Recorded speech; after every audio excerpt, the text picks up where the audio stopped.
Good morning, everyone in the Netherlands and in Africa, and good afternoon, everyone in Indonesia or elsewhere in Asia. My name is Liedewide Bergmoes. I'm an associate professor at the African Studies Center at Leiden University, and I'm currently also holder of the Embassy Science Fellowship at the Dutch Embassy in Jakarta. And based within the embassy for the past months, I've been exploring the existing connections and interest among Indonesian scholars and institutions to expand their collaborations and research and in education with African partners, and trilaterally, asking also what role Dutch institutions and scholars and the embassy could or should play for creating these more inclusive knowledge communities. So I'm very pleased that I can convene this panel today on the potentials of new access of knowledge between Asia and Africa, more generally, and Indonesia, the Netherlands, and Africa more specifically. So I look very much forward to discussing the views and experience of our panel members, who are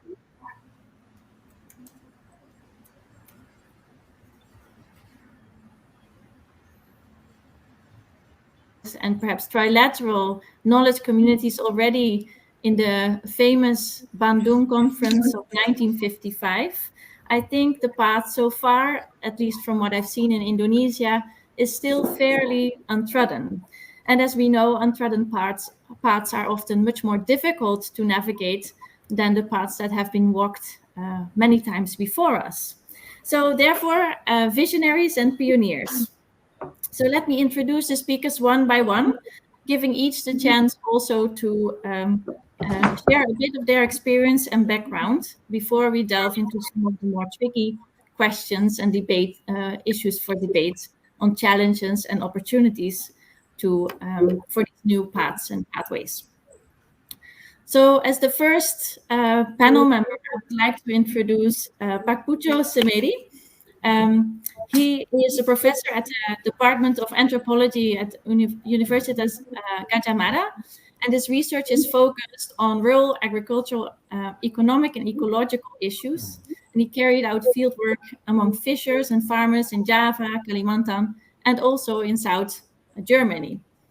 He received his PhD at the University of Amsterdam many years ago. So he's already a part in some ways of these more cross-continental knowledge communities, I would say.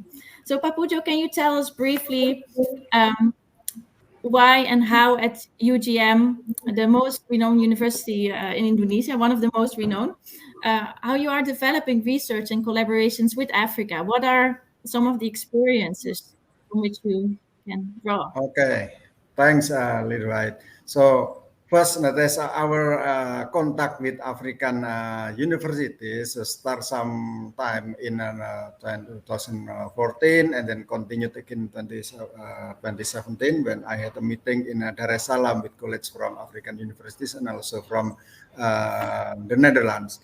And at that meeting, we agreed to have trilateral academic collaboration between Indonesian, African, and European universities to start a new stage in knowledge production, that is, which is more multi-centered rather than bilateral between Indonesia and Europe.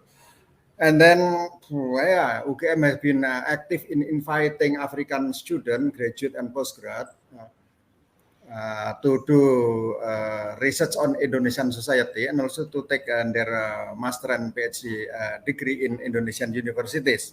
And the program is still going on up to this time. And then our Department of Anthropology has been offering a course on the African ethnography, on the post-colonial African ethnography. And then now our recent program is to invite African scholar as a visiting lecturer, visiting professor in our department. So far so good, not successful yet, but we are trying. And then why learning from Africa is important for us in Indonesia. to our consideration, our current knowledge in humanity is the result of academic relation between Indonesia and developed countries in Europe, in the America, Asia, and Australia, whether it is realized or not. This knowledge is built on the experience and the will of the developed societies, people from the developing countries, and which are indeed good and great, but might not be connected with the experience of humanity and the history of Indonesia. Because the relationship between Indonesia and the developing countries is basically developed countries basically unequal. From the past until now, where Indonesia has been used as material object of the knowledge, yeah, we've been used as the research site of the research site of the the research object and research site, an object of research carried out with the concept and perspective of scholars in America, in the United States, and then Europe. And then academic relation like this make social humanities, social science and humanities in Indonesia is almost insensitive and blind. We know almost nothing about our neighbors, our close neighbors. Yeah. We know almost nothing about ASEAN countries. We know almost nothing about ASEAN countries. We do not know anything about China. We do not know nothing about India. We do not know anything about our neighbors in the Southern Pacific. Yeah, not to say in the Eastern Europe and Southern America, because our knowledge production is mostly shaped by our relation with, say, Netherlands or Germany or other European countries. And what we need, seen from our perspective, is what we are really needing now is to learn from people with the same historical development. And then there is so many things we can learn from developing countries, from developed countries, but much more that we can learn from our fellow developing countries because of the similarity of challenges, social challenges, and also limitation, opportunities, and potential. Humanities as a social construct open a wide path for the emergence of non-European perspective. Humanities that is based on non-European experiences, discourses, metaphors, and way of thinking. Trilateral academic collaboration, African, ASEAN, and European scholar will open opportunities for the development of more diverse humanities and also more diverse social sciences. European universities are excellent. That's a fact. Yeah. That I don't mind to send my student and my younger staff to pursue a degree in European universities with one sincere request. Please don't send our student back to Indonesia for their master or PhD research, but send them to Africa or any other countries outside Indonesia. It will reward us with a new level of knowledge and much richer intercultural understanding. Because if you send, and that is our college in University of Amsterdam or Leiden, send Indonesian back to do research on Indonesia. Yeah, it will continue in the old Indonesianist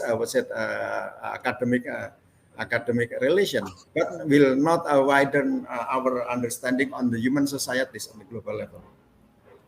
And the potential for academic collaboration from Indonesia that we can offer is, of course, research on ethnography and archaeology, and then also research on study on the North African French-speaking societies in the Maghreb, and also with the Arabic department, because we have long-term academic contact with Egyptian universities. I think that's all that I can offer for the time being. Thank you. Thank you very much, Pujo. I think you've summed up very well some of the reasons why it could be really interesting for Indonesia to embark on this road. And also, maybe we have the right audience here to already rethink to think about your request when with exchange students from Indonesia and in European universities and elsewhere. Going to the second panel member, Philippe Pekam. He is the director of the International Institute.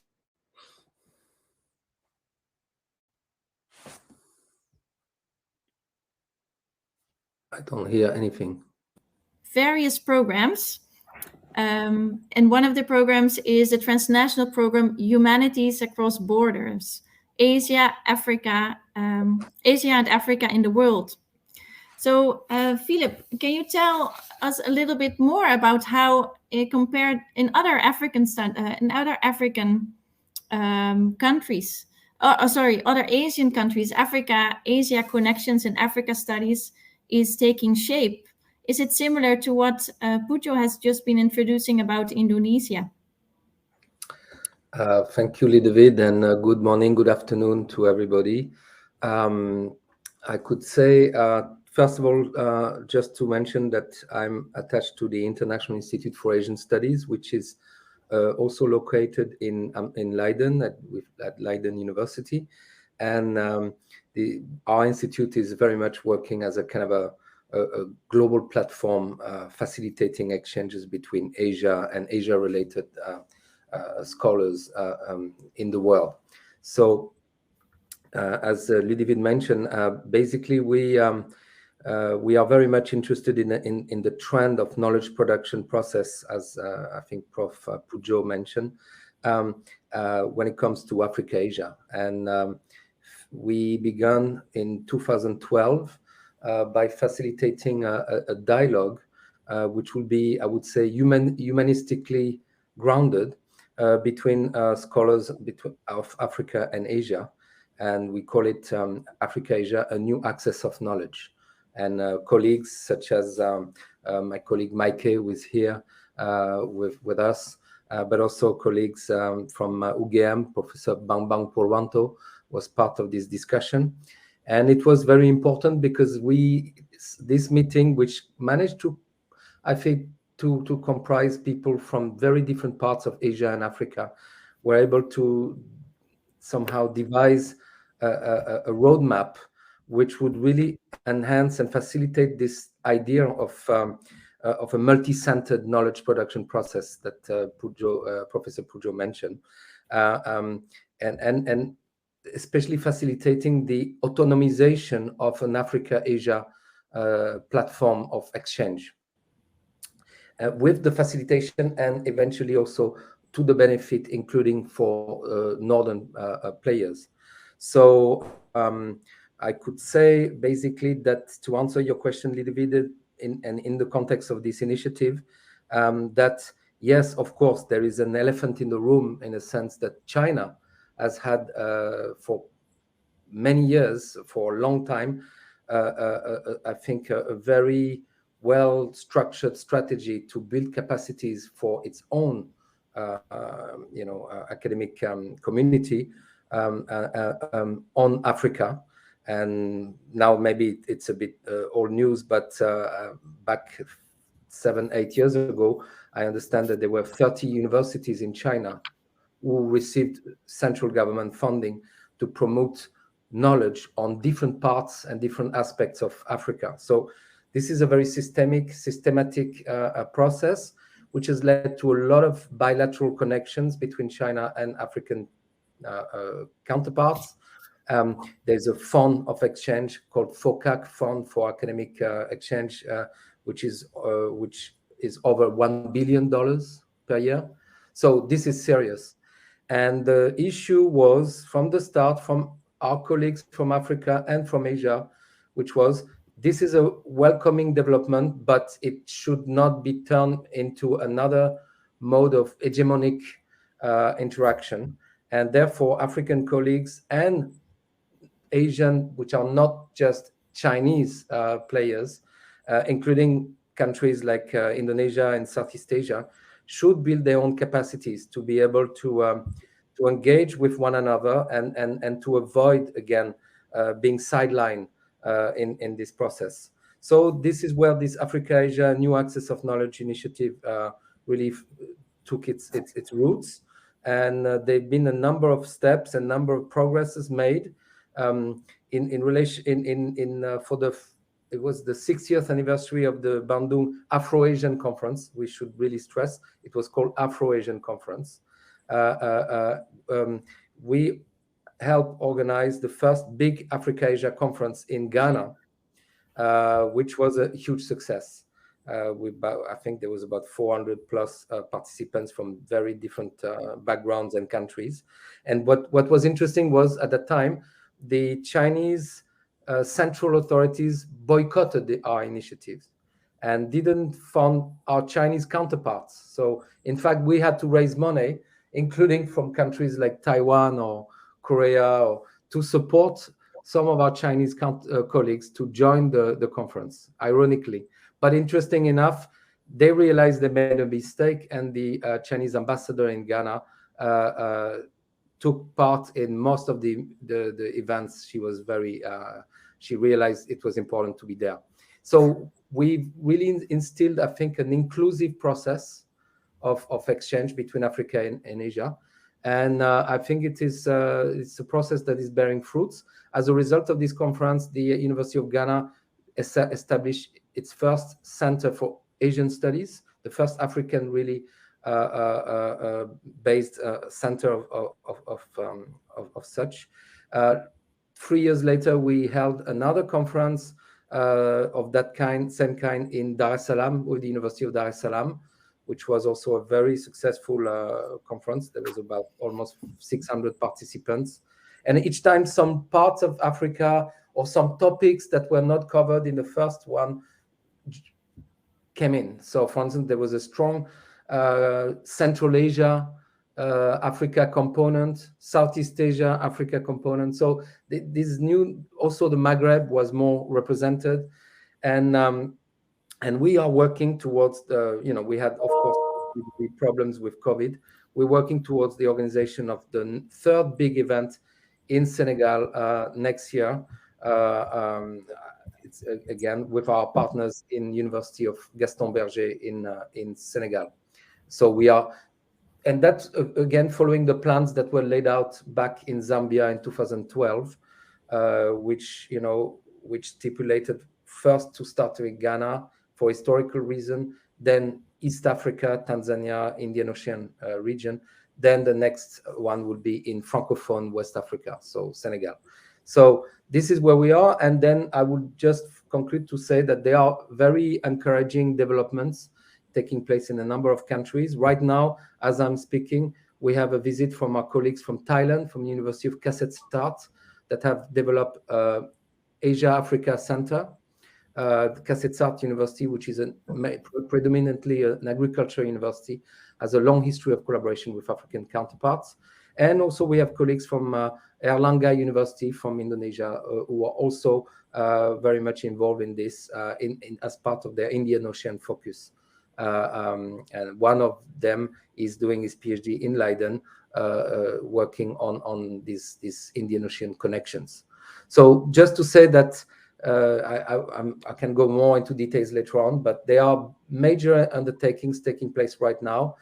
And we are very happy, together with our colleagues from the Africa Study Center, to facilitate this trend which is taking place in a non-hegemonic, inclusive fashion. And I think that's where maybe the role of European partners can be also understood.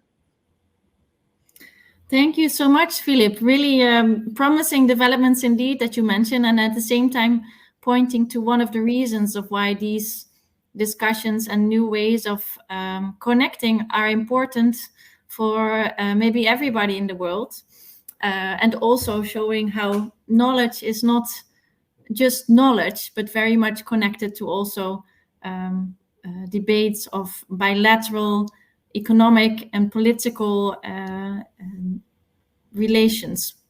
So let me go to the next panel member. This is Dr. Samuel Tefera Alemu.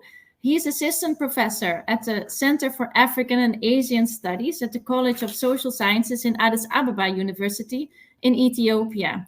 So Samuel is the Asian desk coordinator at the center, and he facilitates, among others, seminars on Africa-Asian affairs. Samuel, can you tell us a bit more about how the interest in Asia is taking shape in Ethiopia, and perhaps broader from your perspective in Africa? Thank you very much, and thank you for having me in the panel. Let me start with a brief introduction of Asia-African relations before I jump into how this concept of Asian African studies has emanated in our center. As all of us know, post-Bandung African-Asian relations is mainly centered on trade-based and political or diplomatic-based engagements between Asian and African countries. A very good example can be the the China-Africa relations, offering more spaces for African countries to inform development cooperation without any other luggage compared to the kind of relationship African countries have with Europe and Africa, particularly in issues of human rights, using human rights in issues, political participation, enhancing democracy, and other all factors are the preconditions for pursuing development cooperation. So that has given most African countries, particularly the political elite in Africa, to find an alternative partnership, and Asia came to be the most interesting one. Usually, Asia-Africa relations are seen as a monolithic geography or a project of political and diplomatic engagement between countries in Africa and in Asia mainly.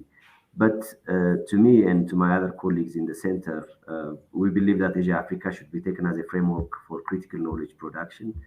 And to the extent that we believe and we're striving to work towards finding a method to understand societies and histories and ongoing interactions between countries in Africa and in Asia in general.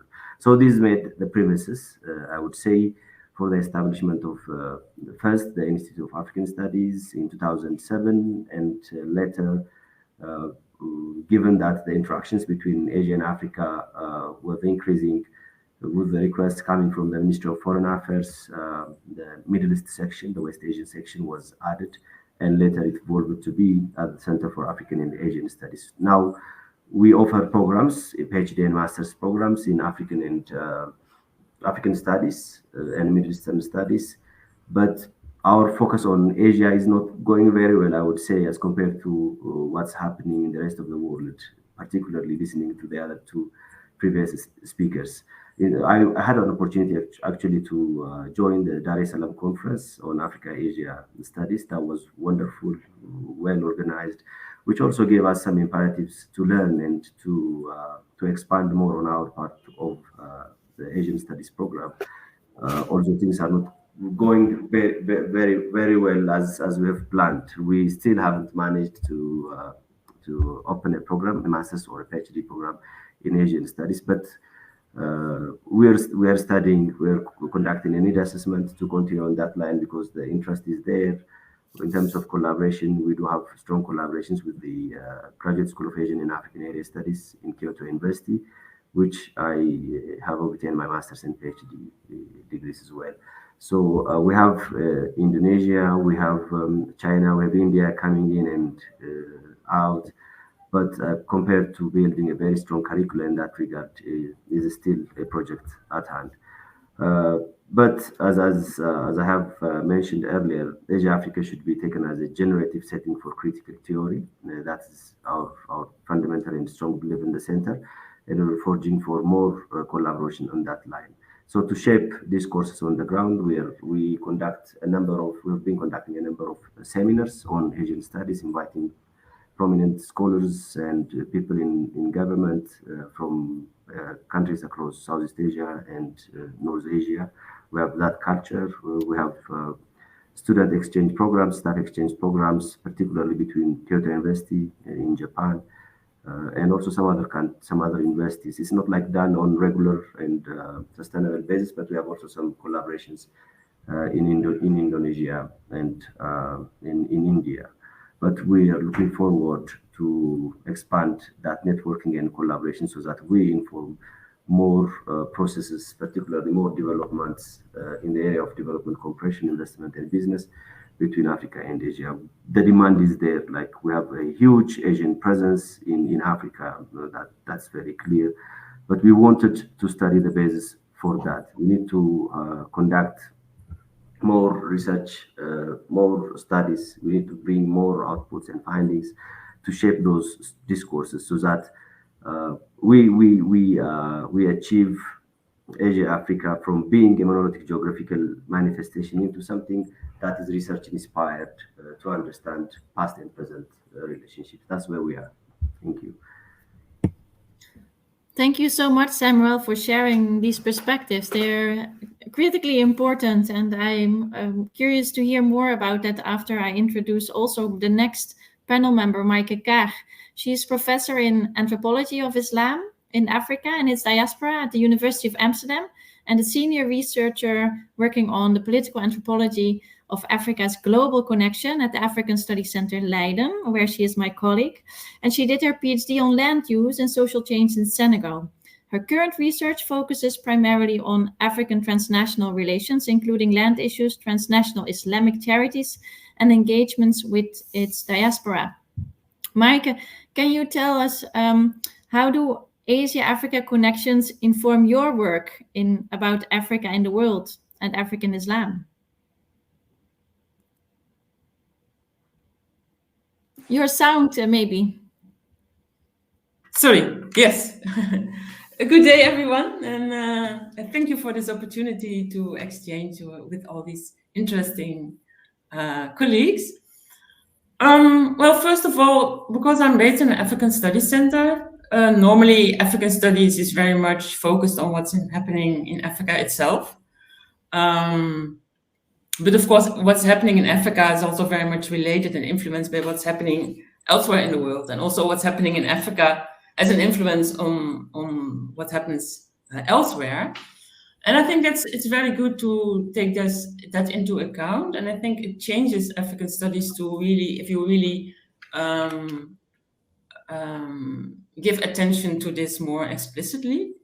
And normally then, if you look at the global connections, it's very much focused on Europe and United States, also because of the kind of development focus that has also been part of African studies over the last 50 years. But of course, there have been connections with the rest of the world already before the Europeans ever set foot on the continent. For instance, if you look at the relationships developed through the Indian Ocean or the Trans-Saharan trade that mainly linked West Africa through Saudi Arabia and Iran, even to Inner Mongolia. And that's often forgotten, that also the kind of the European-African axis is only just a period in the history, in the longer day, and that it has been more diverse and it will be more diverse. So I think that it's good to take that into account. Yeah, and I think much of what I would like to say have already been mentioned by the former speakers. I think maybe, and I think it was alluded already to by Samuel, and Philip said, well, there is one elephant in the room, which is China, but I think there's also another elephant in the room, which is there is an interest in Africa nowadays, also because of kind of political and economic interests. And I think it's good to also explicitly take that into account, because we as scholars can say, well, everything is so interesting and we can build knowledge together. But of course, there are also kind of other dynamics in the background that also have an influence on how we have to navigate the field. And I think therefore it's also interesting that these new initiatives mentioned by Philippe, for instance, we can start in a way from scratch building new relationships between Africa and Asia that are more inclusive and more on an equal footing. And I think that's the nice the nice thing, but it's also a challenge to in the process. So maybe we can also talk a bit more about it. Thank you very much, Maaike, also for hearing from you what the advantage actually is of being in the pioneering stage in some ways, right?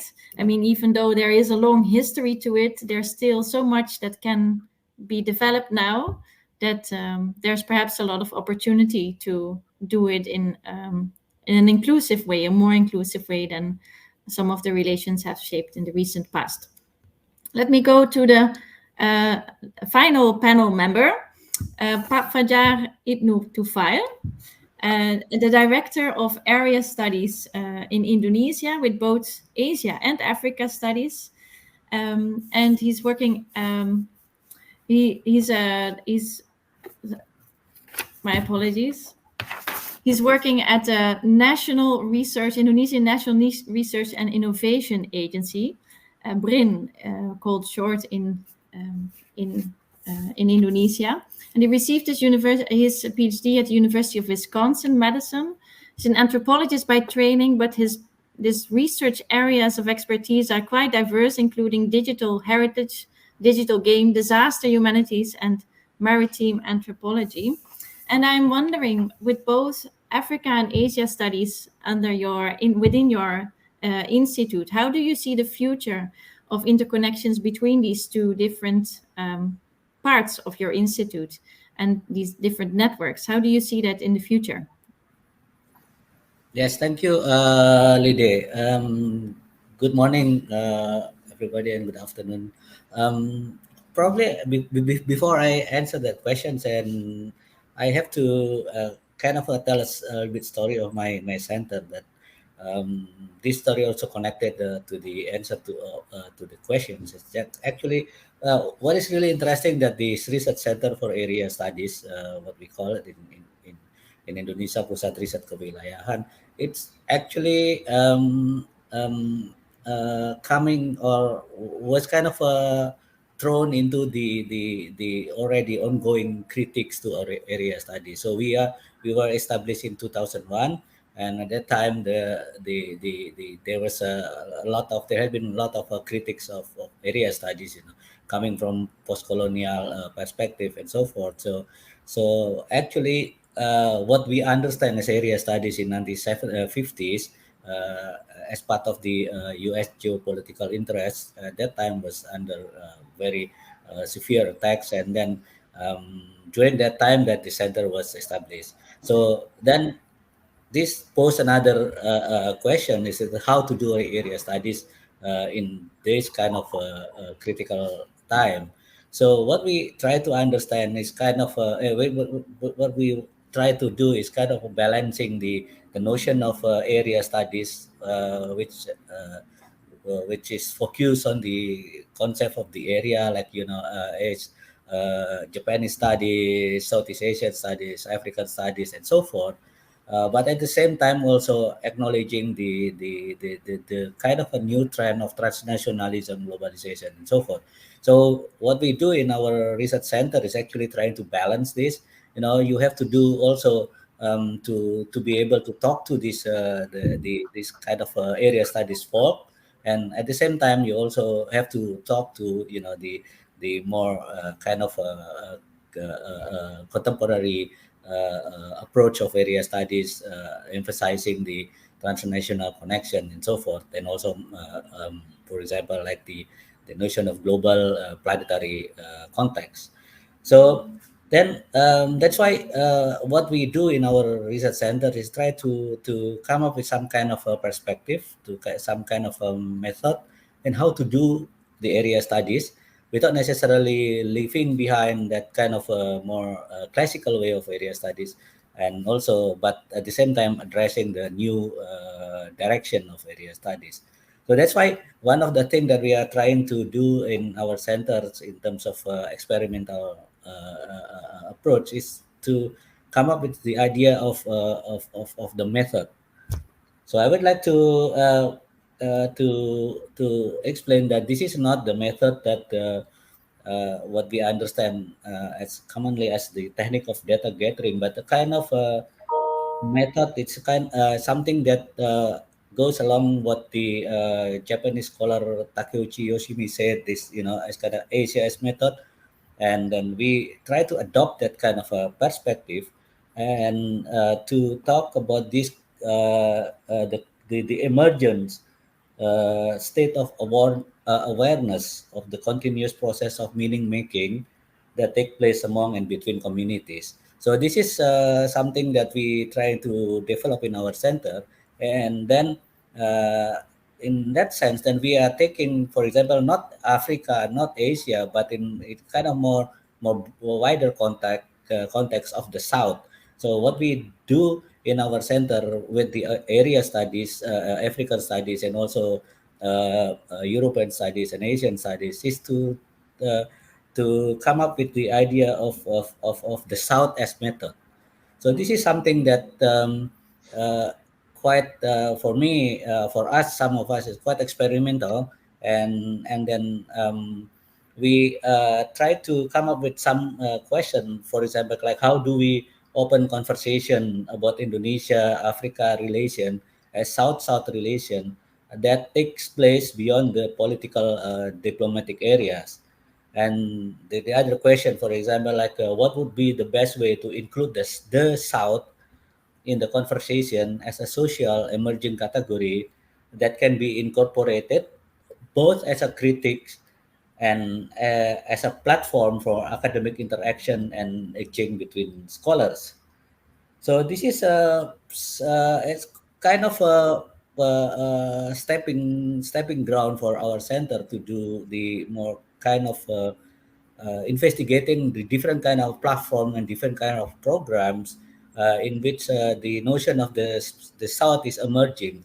And one of the way to do that, for example, that we use the notion of the emerging category of the South, for example, to talk about the interreferencing processes. So we are not really talking about identity, for example, but the way how we using that kind of a platform as a part of the interreferencing processes shaped by different kind of historical necessity.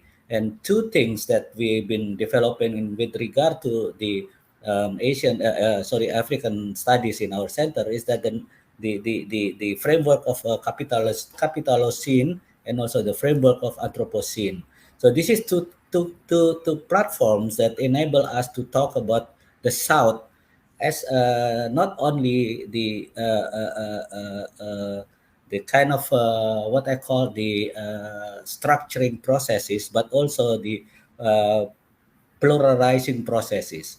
So the South is part of the kind of global structures of capital and also Anthropocene. But at the same time, we also investigate the different kinds of differences in how this kind of capitalocene and Anthropocene were being implemented in the local contextual situation.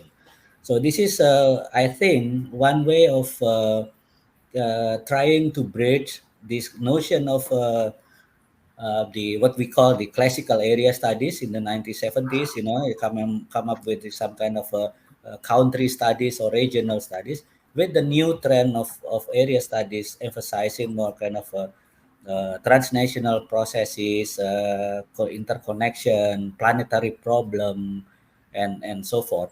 So this is in answering Lide's questions that this is the future of area studies. I think lies not in this kind of regional or very particular conceptualization of Africa, Japan, Asia, and so forth, but more in terms of the construction of the emerging concept like the South that can be framed as a method.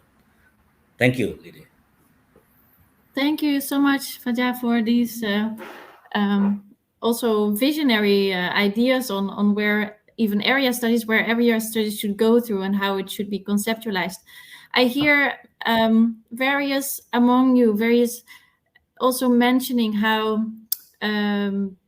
these building of these new knowledge communities or these new access of knowledge does not happen in a vacuum, but happens in a situation where situations on the ground are changing, with more Asians present in Africa, for instance, or in light of political, diplomatic interests.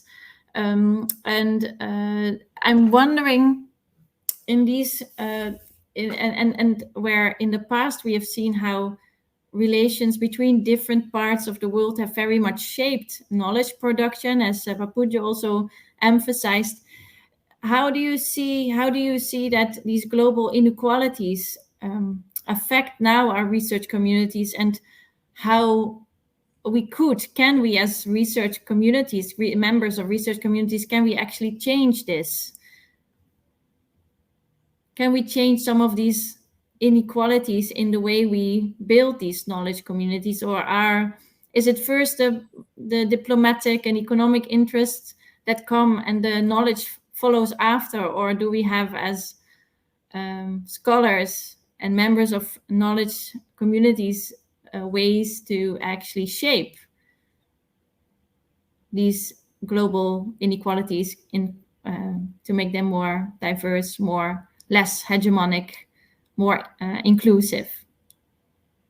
Does any of you have any thoughts on that? Yes, please, Philippe. Well, I'm jumping and after what you say, Ludovic. I think, yes, to address this question of inequality, one needs.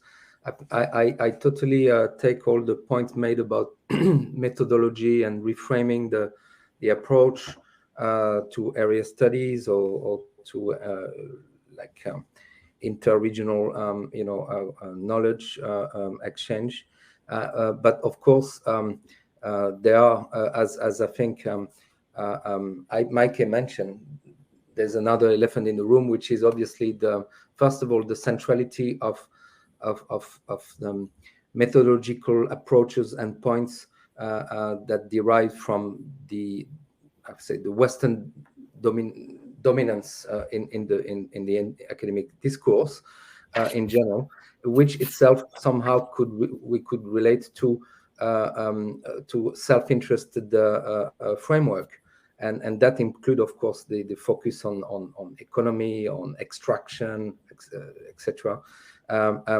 Now environmental issues, and one can see, for instance, how much discussions is taking place in Western academia on Africa-Asia. It's a very hot topic. It's a very, very trendy topic. Everybody is doing Africa-Asia nowadays.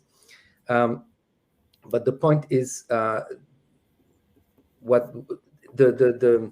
to reverse this mode is very much, I think, first of all, in the institutional organization and model and framework that can be put in place to ensure a diversity of perspectives, a truly multi-centrality of the terms of the debate, and also a bottom-up, I would say again, decentralized approach, which means that I think some of the colleagues have mentioned, have stressed how it is important to move away, for instance, from the national frameworks. And that's why I think from our side, for instance, we very much encourage these coalitions of universities or networks of scholars, of groups, rather than frameworks usually determined by national government policies and that's in the South like in the North. And the other way is really to invent at the local institutional university level and in between institutions these kind of instruments for a really open space for exploration of new agendas. I think that's what also Fajar and Samuel were referring to, and in that sense, I think the conferences that we organize, for instance, they are very open, and the themes, there's no determined themes. They're just broad umbrella topics like migration, like history, historical connections, like knowledge production, environment, or even not even environment. We try to avoid being too deterministic, to help shape from the bottom up an alternative hermeneutic of intellectual engagements. So I maybe because my job is to be director, I feel that the institutional aspect and the programmatic dimension that derives from the institutional model is very critical in really contributing to changing these agendas. Otherwise, it's just pure discussions, very nice, but to me, they don't necessarily really impact on this inequality mode that you mentioned a little bit. How, from a more researcher perspective, Samuel, how do you see this? What are your experiences? Thank you very much, and I would like to follow up by what Philip was mentioning. I think to your question of global inequality, particularly in terms of knowledge production, the Africa-Asia connection and knowledge production process is not any different from the other knowledge production processes. There is a hierarchy of knowledge production. We have knowledge hegemons, and to me, to the extent that I feel, particularly if you take the case of Ethiopia and the Horn of Africa, with the expansion of the massive expansion of Chinese presence, particularly in trade and investment relations, the diplomatic discourse is creating a precedence that the knowledge is coming after that. We didn't have knowledge, research-inspired knowledge products to shape the relations between Africa and Asia, particularly Africa and China. So Africa-Asia connections can be an equivalent of Africa-China knowledge production processes. If you're talking about knowledge production between Africa and Asia, what comes directly to anyone in our part of the world is Chinese presence. You're seeing that monopoly of knowledge, or China becoming at the apex of the hierarchy of knowledge production processes due to its massive and active political presence and connection in Africa. You see Confucius centers everywhere, in Ethiopia, in Zambia, in Tanzania, in Ghana, and in the rest of the world, in the rest of Africa. We didn't see a balanced way of knowledge production processes. Like you have Chinese institutions teaching Chinese language, including Addis Ababa University, Chinese culture, Chinese economy, and Chinese everything. But we don't have a similar narratives on the flip side.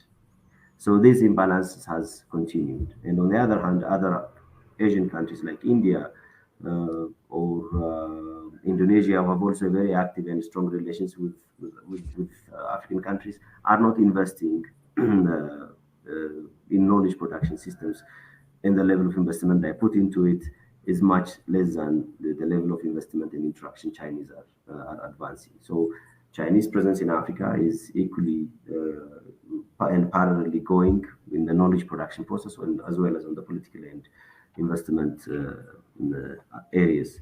So the future, to me, if you are to resolve those inequalities in the hierarchy of knowledge production, would be to look for other options, like study transregional or transnational study projects, which are, I don't know if you're familiar with some initiatives led by some scholars in Michigan University in the States, and also some activities at the Smithsonian National Museum in Washington, D.C., which I was a part. There are some ongoing efforts actually, to create some Africa-Asian knowledge production and connection, and looking at from a meta's perspective. And if we can see, there are opportunities actually to improve the area studies and qualify it into more of transitional studies, which is informed of creating strong networks between centers in Asia and Africa, which are very much focused on conducting researches, forging collaborations, networks, academic and research, and organizing conferences and debating on these methodological, epistemological issues in how we can shape and contribute towards a better and balanced knowledge production process and systems between Africa and Asia. Otherwise, since the political engagements and diplomatic engagements or geographic issues that as I raised as concerns are shaping the way knowledges are produced. And that's also to blame for the imbalance that we have between Asian African studies and looking for a complete understanding of how societies interact with each other, how that interaction informs government relationships and results into something interesting, into something valuable. To understand the Asia-Africa relations will be a nightmare to me if we don't intervene at this stage and create such platforms.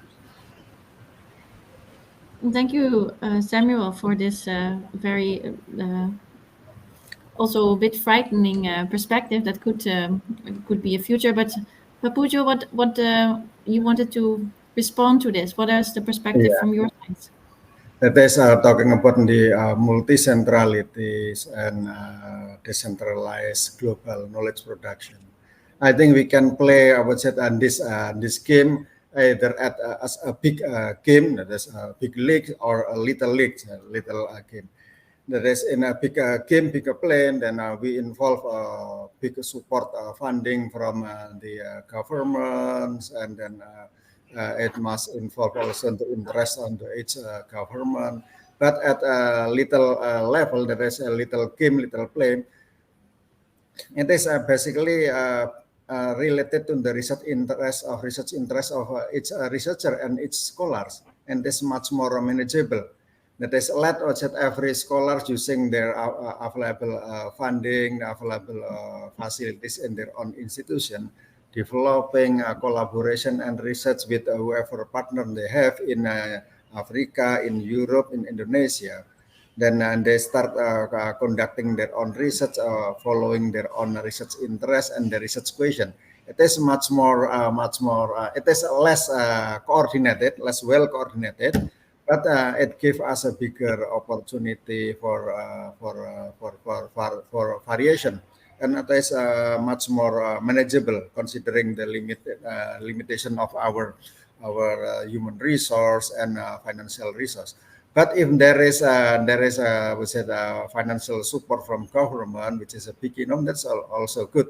But now we see that it is not easy for us to get a big research funding from government to finance big research project.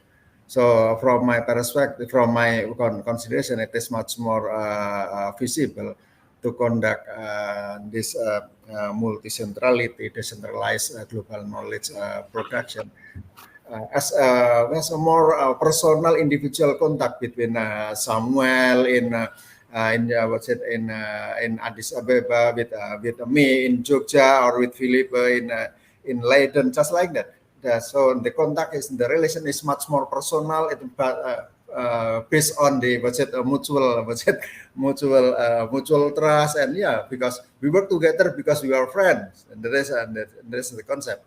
I found this principle, this strategy is very productive in my research collaboration with colleagues from Canada and from Europe and Australia.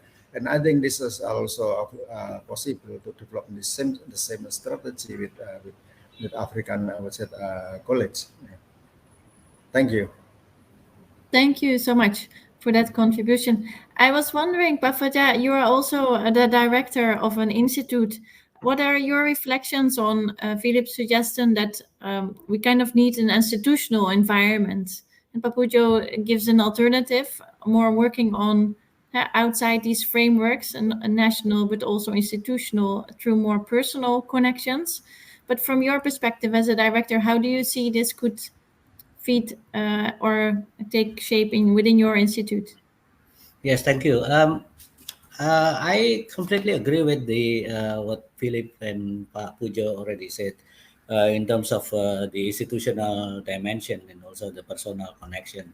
And I think that it's definitely the case that we have to pay more attention to this kind of collaboration. And for example, in my research institute, and not only in my center but also in at BRIN in general, that the notion of institutional cooperation has been one of the kind of a strategy that we have to promote in order to build more international or promote more global understanding of the production of knowledge. But what I really wanted to also emphasize, there is another dimension that are can be played into this kind of strategy. The one is to come up with some kind of what I said earlier. It's kind of programmatic, and also the idea of the more kind of critical standpoint and critical framing.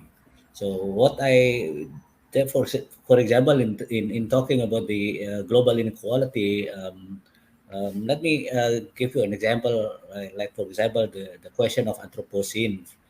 And this is the Anthropocene, the talk, the program, and kind of all work connected to the Anthropocene usually tends to kind of flattens the problem into one planetary problems. And but what makes talking about Anthropocene important in my understanding is that in understanding of North, South and North relation, it actually consists to historically what I call the provincializing processes. The one hand is the structure of resource exploitation, which has made the polarization of the wealth between the North and the South, and what Lide mentioned about global inequality. But at the other hand, that sometimes we kind of oblivious to the fact that this kind of programmatic agenda, it's all actually like an attempt to come up with a standardized problem that flattens but not eliminate these polarized structures. Let me take, for example, the carbon measurement. Well, it is obvious that carbon pollution start in the industrialized countries, but the creation of carbon market has been presented as what we call the unequal carbon production, as creation of carbon market has been presented as the planetary solutions to the problem, but without necessarily confronting the basic problem of unequal carbon production. So what I would like to emphasize here, that when we talking about this kind of sort of global inequality, we somehow oblivious to this other trend in the world, in which talking or project like Anthropocene, Capitolocene, and so forth, it tends to flatten this kind of inequality. So that's the way how I see it, and that's why in my center actually, yes, institutional problem collaboration is important, but it is more important, I think, is to interrogate this kind of not only structure but this kind of a contestation between the attempt to kind of coming up with the structures, but at the same time there is also the fact that we also dealing with what we call the what I call the sanitized, the Anthropocene problem, in which everything can be measured by one single standard, carbon measurement, for example, and so forth. So yes, global inequality is there, but at the same time, also there is a situation in which we're talking about the common problem. You tend to see this as a single standard ways of talking about the global, the planetary problem, which is not actually the case. So this is the tension between this kind of global planetary and then unequal structures becoming what will be very challenging in the future. And as a for example, as someone running the center, then we have to I have to let at least to kind of try to come up with the kind of a balance, not balance, but actually two sides of the same coin has to be tackled with the same kind of attention. Thank you, Lily. Thank you, thank you. I want to make sure that from here we cannot see who is in the audience, but for the audience it's very well possible, and I would very welcome also you to ask questions. And I just see that we have a first question, which I will read.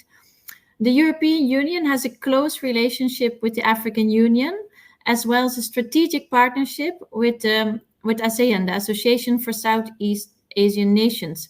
Could it be helpful to propose greater academic connections to be developed and possibly supported within this triangle of EU, AU, ASEAN?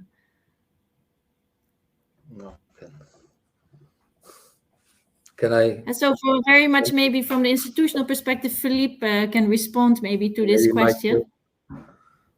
Well, no, it's a very good point. And actually, Mike's institute and our institute, we are working, for instance, in an initiative which is to start with a small coalition of institutions from of universities or university-centered led ecosystems of knowledge production in Africa, Asia, in Europe.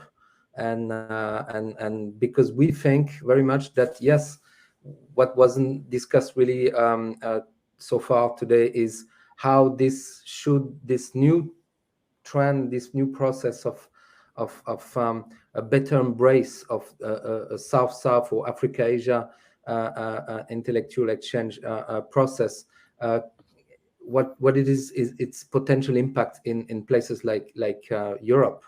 I think, and Fajar mentioned the necessary need to evolve from the traditional area studies, from the imperial period, which ironically China is continuing now, and that means for us from the European perspective, we have people specialized in one part of Africa, one country, and same likewise in Asia. Although it's very interesting when we engage with each other to see the differences of approach. For instance, for Asian studies, the linguistic dimension is very, very important, and local vernacular linguistic dimension, much more than I would say, but maybe I don't know enough about Africa. So there are different traditions also in knowledge production in Europe that needs to be also revisited. And then the idea is basically from a European perspective to learn to multi-center ourselves, and this is not easy to provincialize ourselves in really at the end hoping that qualitatively the approach and the way we engage in knowledge production I would say in international global approaches will be enriched qualitatively. And so to answer strictly the question of Peter, I think some of us, at least in Europe, and I can talk at least for the Africa Studies Center, and maybe Mike can say something, and for my institute, we have ideas to engage in a way that is non-hegemonic and that would be really beneficiary, we think, for all parts in that sense, because obviously there is a need for this triangular and more actually multi-centered circuit of knowledge exchange, being for research, being for education also, and other forms of knowledge production. So yes, definitely the European Commission should really pay attention to what we are trying to do. And for us, it's not always easy to reach the right people there. So if Peter has some ideas, I mean, we would be also welcoming his advice. Mike, do you also want to respond? No, I don't think so. I would rather hear more from the audience, more questions, because I totally agree to what Philippe is saying. I think the audience still needs to pose more questions. No questions so far, so please share more questions if you have them. I think you can do so in the chat. We would be happy to respond to them. But I have a question, maybe building a little bit on what Fajar also mentioned earlier in relation to some of the, and Philippe as well, and some of the more trending topics or themes that seem to be in the spotlight now globally, and different audiences among diplomatic community, but also in the research communities. What would you say would be most promising or most important themes to embark on these collaborations now? Because now we talk, but Africa is big, Asia is big, Indonesia is big, and Ethiopia is already big. So what kind of themes should be prioritized in these kind of collaborations, or does the content follow after the institution? Fajar. Yes, I like to build on what Philip said earlier about this, provincializing ourselves. I think Indonesia has to do the same kind of things. Yes, of course, the China is becoming rising into the new imperial, power. But I think in relation with the Africa, I'm afraid that there's the same kind of what I call the colonial mentality probably will be there also, because maybe this is something that is happening. We tend to see that we are helping the African, giving like a governmental assistance to African government and so forth, and that's in that sense that we are actually repeating what this the former colonial power are doing, but to other, kind of creating the new colonial subject.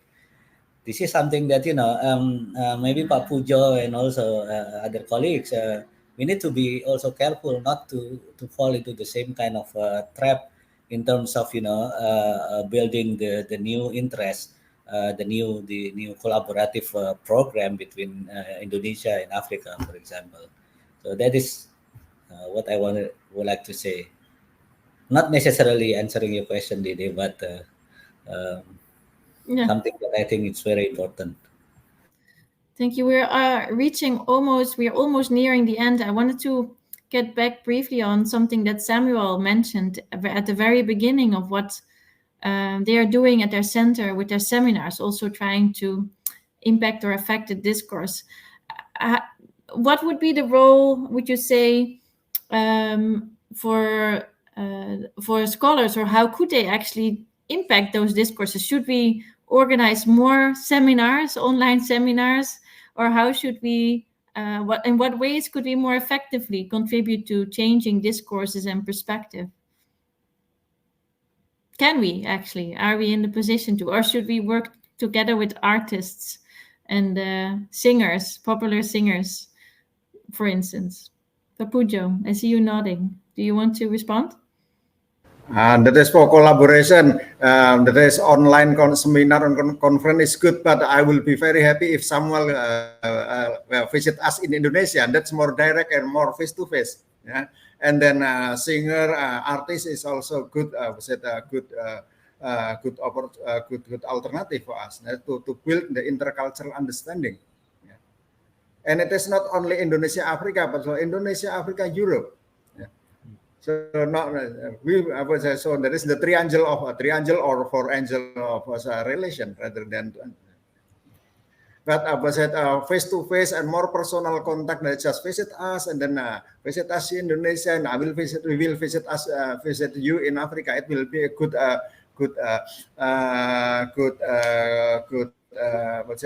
bridge, and that is good connection to start with. Thank you. Thank you, Papujo. I see this as a nice invitation for Samuel and others online watching. Hopefully these visits will remain possible. We are almost nearing the end. Can I give someone the closing moments for a final proposal or a statement? Samuel. Thank you for the invitation, Pujo. Luckily, like your ambassador here, Ambassador Al Busra is a very good friend of mine. He's very much interested into that, and he does want to see to the causes of academic and diplomatic interactions. We invite him here, and we go there at your embassy. I think like we are in a good time, like thanks to COVID and the digital communication platforms, that people have more opportunities to interact, right, in this kind of sessions. I wish like more students, more other scholars and people in government also had a chance to attend, because finally the decision makers are the ones who shape the and guide the interactions between our two people and our two countries and continents. But for me, I would like to take this opportunity actually to grow this network of, we are like 6 here, network of like network between individuals, and kind of create a platform whereby we create some sponsored research projects that would enhance more collaboration and more engagement between our institutions. I think institutionalization of knowledge production would make a big difference than the individual, the small efforts that we do at our institutions among our friends.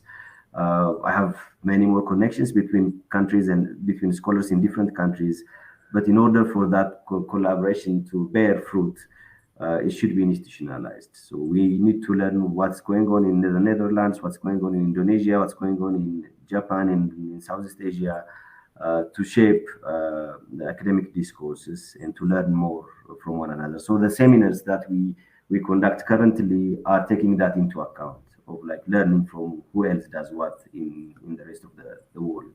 But for me in this particular session, I would like to request Lidwede to take this opportunity from being a panel into something that creates that platform for sustainable and continued engagement between our institutions and between ourselves, so that we produce more scholars that can help inform governments in our continents to increase such collaborations on academic basis, evidence-based collaborations on the way forward.